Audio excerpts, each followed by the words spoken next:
गौरव दास। बात है 1999 की। मेरा नाम गौरव दास है। कहाँ से आए? मैं दिल्ली से आया हूँ। जब गौरव दास की मां को ब्रेन ट्यूमर डिक्लेयर हो गया था। मेरी मदर को ब्रेन ट्यूमर डिक्लेयर हुआ था। उससे पहले हम बहुत ही, जो आज के टाइम पे जो लोग कहते हैं एन्जॉयमेंट, हम बिल्कुल उसी में रहते थे हर टाइम। जैसे हर वीक में, हर वीकेंड में कभी इधर घूमना कभी उधर घूमना। भक्ति के तो हम बिल्कुल आसपास भी नहीं थे। लेकिन 1999 में जब गुरुजी कहते हैं कि जो आपके पिछले जन्मों के, जब आपके जो सुख हैं जब वो ख़त्म होते हैं और जब आपके दुख का जब समय शुरू होता है, तो वो 1999 में हमारा दुख का समय शुरू हुआ। और 1999 में मेरी मदर को ब्रेन ट्यूमर डिक्लेयर हुआ। उसके बाद गौरव की मां को अटैक आने लगे। हमने दिल्ली के सभी हॉस्पिटल्स में, एक से एक अच्छे हॉस्पिटल में, सब जगह हमने चेकअप कराया। डॉक्टर्स ने ये बोला कि आप फटाफट MRI कराइए, क्योंकि मेरी मदर को अटैक आने लग गए थे।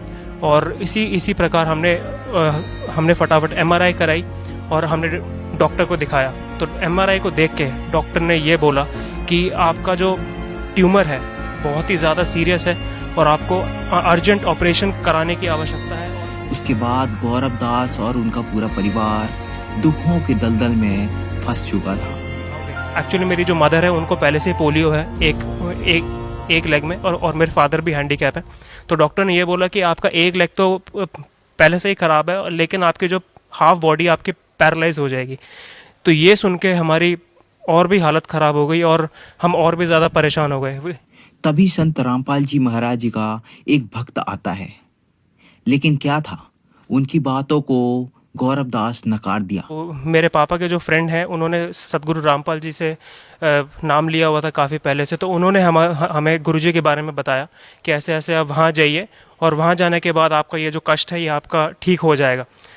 नाम लेने से पहले जब अंकल जब हमारे घर पे आते और हाँ गुरुजी के बारे में बातें बताते थे, तो हम उनकी बात बिल्कुल भी नहीं सुनते थे, क्योंकि उस समय हमें कष्ट का बिल्कुल भी ज्ञान नहीं था।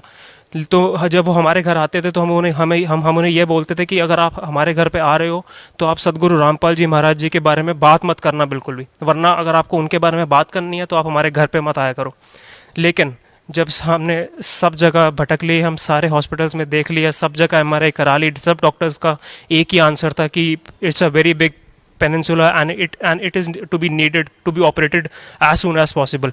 तो यही सुन के फिर हमने फिर वही कहते हैं कि जब सब जगह रास्ते बंद हो जाते हैं तो उसके बाद जो परमात्मा है उनका रास्ता खुला होता है और फिर उसके बाद भगवान याद आते हैं। तो उस समय गुरुजी दिल्ली में पीतमपुरा में सत्संग किया करते थे हर मंथ के फर्स्ट संडे को। तो हमने 2001 में 4 फरवरी 2001 में हम पीतमपुरा गए। हमने गुरुजी से नाम उपदेश लिया। हमें नाम उपदेश के बारे में कुछ भी नॉलेज नहीं थी कि नाम उपदेश क्या होता है। It was our first time कि नाम के बारे में। तो वहाँ गुरुजी उस समय बिल्कुल पास ही बैठा करते थे। तो गुरुजी ने हमें बिल्कुल अपने चरणों में बिठा के नाम उपदेश दिया। और फिर जब हम गुरुजी ने पूछा कि आप कहाँ से आए हैं, तो हमने सारी बातें बताई और गुरुजी को ये भी बताया कि ऐसे ऐसे डॉक्टर ने ऑपरेशन के लिए बोला है और मेरी मदर को ब्रेन ट्यूमर है। तो गुरुजी ने ये बोला कि अब आपने नाम उपदेश ले लिया है, अब ऑपरेशन कराओगे तो ऑपरेशन सक्सेसफुल होगा, वरना परमात्मा की दया रही तो आपको ऑपरेशन की ज़रूरत ही नहीं पड़ेगी। तो ये सुन के हम बहुत रिलैक्स फील हुआ हमें। और उसके बाद जब हम वापस गए और हम दोबारा डॉक्टर के पास गए थे ऑपरेशन की डेट लेने के लिए। जिस डॉक्टर के पास हम ऑपरेशन की डेट लेने के लिए गए थे, जिससे इलाज चल रहा था हमारा डॉक्टर का, ऑलरेडी टेस्ट जो प्री ऑपरेशन जो टेस्ट होते हैं वो सारे हो चुके थे, जस्ट ऑपरेशन की डेट हमें लेनी थी।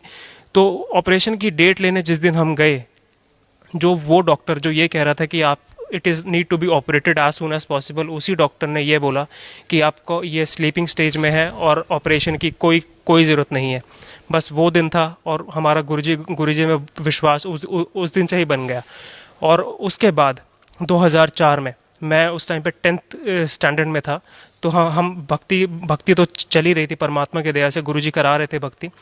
तो विश्वास भी हमारा उसी वजह से बना था, वरना ज्ञान तो हमने कभी सुना नहीं था और ना हमें कोई इंटरेस्ट था ज्ञान में। हमें परमात्मा ने वो बहुत धक्के से हमें परमात्मा ने इस भक्ति में लाए हैं। 2004 में मेरी मदर को दोबारा से पैरालिटिक अटैक पड़ा रात को 19th of November 2004 में मेरी मदर को पैरालिटिक अटैक पड़ा रात को। मेरी सिस्टर 3 साल छोटी है मेरे से, तो हम रात को सोते सोते मेरी मदर को पैरालिटिक अटैक ऐसा पड़ा कि उस टाइम पे मेरे फादर के लेग में फ्रैक्चर भी हो रखा था। तो उस टाइम पे रात को सोते सोते मेरी मदर को अचानक से मेरे मदर के मुंह में से झाग निकलने लगे और मेरी मदर की पूरी बॉडी स्टिफ हो गई और अचानक से उनकी जो आंखें थी वो भैंगी हो गई और वो अपना होश, बिल्कुल उनको होश में ही नहीं थी।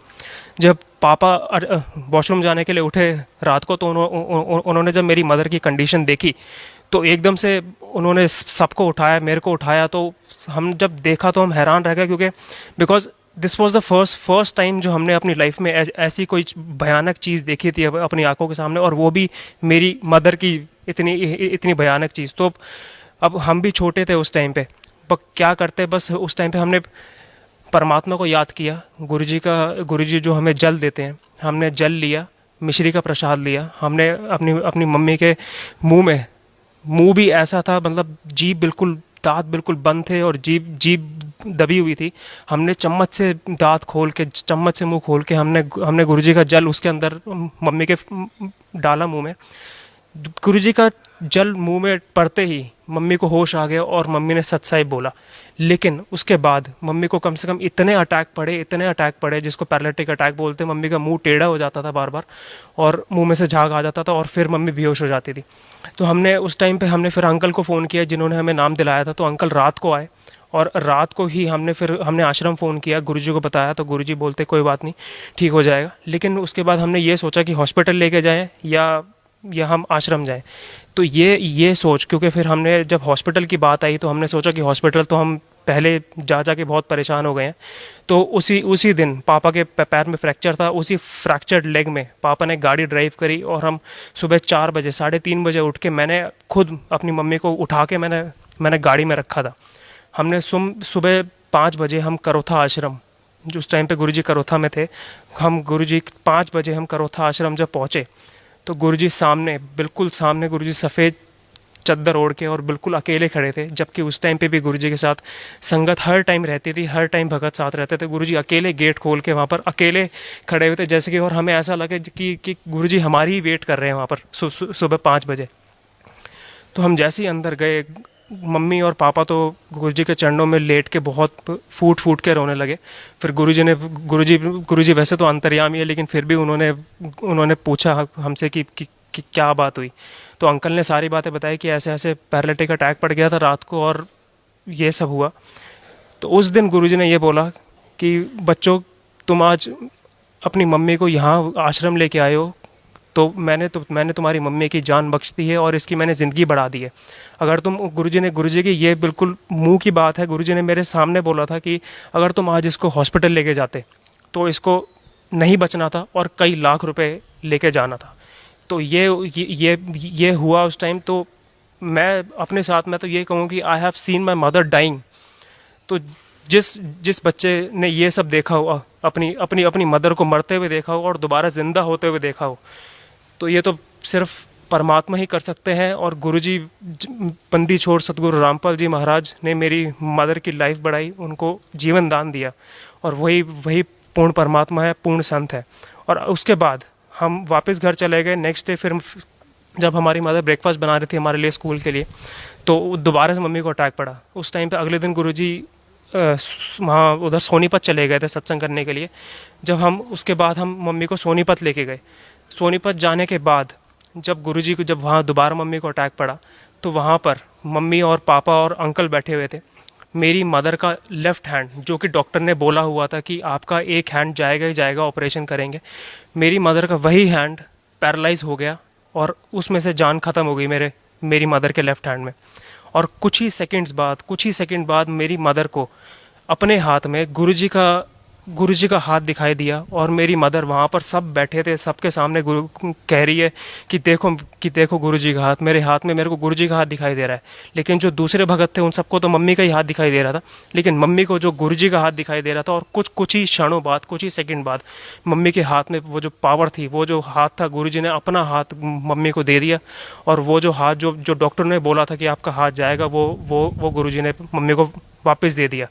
और उसी ईयर 2004 में मेरा बोर्ड का एग्ज़ाम था, और उसी ईयर मम्मी को इतने अटैक पड़ते थे कि मैं जब भी पढ़ने के लिए बैठता था मम्मी को अटैक पड़ जाता था। और ऐसी सिचुएशन देख के ऐसे में पढ़ाई तो कोई आसपास भी नहीं थी। तो उस टाइम पे मेरा बोर्ड का एग्ज़ाम था। गुरुजी उस समय महाराष्ट्र गए हुए थे सत्संग करने के लिए। तो जब गुरुजी वापस आए तो मेरा मार्च में एग्ज़ाम था, और फरवरी तक मैंने बिल्कुल भी किताबों पे हाथ नहीं लगाया था, बिकॉज नवंबर में इतना बड़ा इंसिडेंट हुआ था मेरी लाइफ के साथ जो कि मैं सपने में भी नहीं सोच सकता था।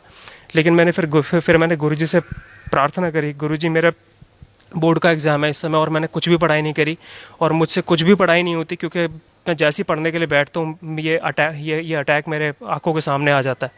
तो गुरुजी ने मेरे को ये बोला, बेटा कि तू थोड़ी सी पढ़ाई कर ले, तेरे नंबर आ जाएंगे। और वही जो गुरुजी के गुरुजी के वचन थे उन्होंने काम किए, और मैंने हल्की थोड़ी सी पढ़ाई करी। 15 दिन में कितनी पढ़ाई होती है वो तो आप सबको पता है कि 15 दिन में कितनी पढ़ाई होती है। 15 दिन पढ़ाई करके मैंने बोर्ड का पेपर दिया 10th का, और मेरे 80% मार्क्स आए, जो कि मैं कभी सोच भी नहीं सकता था। और गुरुजी ने इतनी दया करी, परमात्मा ने इस दास के ऊपर इतनी दया करी और जीवन दान दिया। और उस दिन के बाद से परमात्मा के चरणों में गुरुजी ने लगा रखा है अपने चरणों में, और आज तक। उसके बाद मेरी मम्मी रिटायर हो गई ब्रेन ट्यूमर की वजह से। मम्मी ऑफिस भी नहीं जा पाती थी बिकॉज अटैक पड़ते थे। उसके बाद मम्मी ने रिटायरमेंट लिया। हम पहले आर.के.पुरम रहते थे दिल्ली में, गवर्नमेंट अकोमोडेशन था, मम्मी को मिला हुआ था। तो अब मम्मी ने रिटायरमेंट ले ली तो हमें गवर्नमेंट फ्लैट भी छोड़ना पड़ा था उसकी वजह से। तो और कहीं फ्लैट नहीं था, ज़मीन थी हमारी लेकिन मकान नहीं था कहीं पर भी। तो उस समय घर में इतनी ज़्यादा टेंशन हो गई थी, इतनी ज़्यादा फाइनेंशियल प्रॉब्लम हो गई थी, क्योंकि मम्मी ने जॉब छोड़ दी थी, और घर में इतनी और मम्मी की बीमारी की वजह से भी इतनी ज़्यादा टेंशन हो गई थी, क्योंकि मकान भी और दूसरा बनना था। फिर परमात्मा ने ऐसी दया करी कि वहाँ पर जहाँ था, फिर हम गुरुजी ने मकान बनवाया वहाँ पर। और फाइनली हमने जब वो आर.के.पुरम छोड़ा, फिर हमने द्वारका में हमने शिफ्ट किया। उसके बाद भी इतनी ज़्यादा फाइनेंशियल क्राइसिस, इतने ज़्यादा घर में दुख, इतनी ज़्यादा परेशानी, जिसकी वजह से इतनी टेंशन हो जाती थी। लेकिन अब आज इस समय परमात्मा की शक्ति हमेशा साथ साथ चलती है। गुरुजी ने बिल्कुल नीचे से सहारा रखा, मटका टूटने नहीं दिया गुरुजी ने। और परमात्मा की वजह से, परमात्मा की दया से आज परमात्मा ने इतनी दया कर रखी है। मम्मी गुरुजी के चरणों में ही है यहाँ पर। और मेरे फादर मैनेजर की गुरुजी ने प्रमोशन करा दी है, मेरे फादर मैनेजर हैं। मैं दिल्ली यूनिवर्सिटी से LLB कर रहा हूँ, मेरी सिस्टर भी दिल्ली यूनिवर्सिटी से पोस्ट ग्रेजुएशन कर रही है। मैं साथ में पढ़ाता भी हूँ। परमात्मा ने आज इतनी दया कर रखी है, कितना सुख दिया है परमात्मा ने, जो कि मैं सपने में भी नहीं सोच सकता था। और परमात्मा ने बिल्कुल हर समय परमात्मा ने बिल्कुल नीचे अपना साथ रखा। और परमात्मा हर समय बिल्कुल साथ रहते हैं। परमात्मा हर समय विश्वास दिला देते हैं। परमात्मा दिख जाते हैं कि हाँ बेटा मैं तेरे साथ हूँ, तू लगा रहा है, बिल्कुल लगा रहा है, मैं तेरे हमेशा साथ हूँ। तो बस यही है, परमात्मा की दया से हम चल रहे हैं गुरुजी। और बस यही प्रार्थना है गुरुजी से कि गुरुजी चरणों में रखना, कोई गलती हो तो माफ़ करना परमात्मा। जी, भगत समाज को आप क्या संदेश देना चाहते हैं? मैं भगत समाज को यही संदेश देना चाहूँगा कि ये मानुष्य जन्म दुर्लभ है, मिले ना बारंबार। इसलिए ये जो मनुष्य जन्म है ये परमात्मा की भक्ति करने के लिए है। बाकी ये जो कर्म है ये तो पशु पक्षी भी कर रहे हैं। तो हमें जिस रीज़न की वजह से जो हमें मनुष्य जन्म मिला है, उसका प्लीज़ उसको यूज़ कीजिए। गुरुजी के चरणों में आइए, परमात्मा सदगुरु संत रामपाल जी महाराज जी के चरणों में आइए, भक्ति करो और अपना जीवन का उद्धार करो, जो कि जिस रीज़न से आप यहाँ पर आए हैं धरती पे। जी, धन्यवाद आपका बहुत बहुत।